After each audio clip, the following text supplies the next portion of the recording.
What about all of the mineral deposits you have in your water lines that's running through your house? Oh, they're there no matter what type of quality water system you have coming into your home. You're going to have some deposits kind of floating in there, and that can cause you a few problems. What it can do, first of all, it can clog up a lot of your aerators at your faucets, and that can slow the water down a little bit. It can also create quite a bit of sediment in your water heater, and that can make your water heater a lot less efficient. It'll cost you a lot more money. That's why we recommend trying to drain your water heater at least once a year.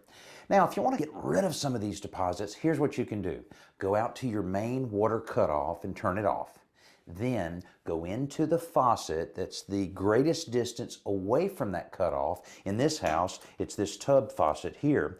And you want to remove the aerator if it has one so that it won't get clogged up. Then, while your water is cut off, turn this faucet completely on. Then go back out to the main cutoff and turn it on and let it blast away a few of those deposits out of your water lines. It can save you a lot of problems down the road.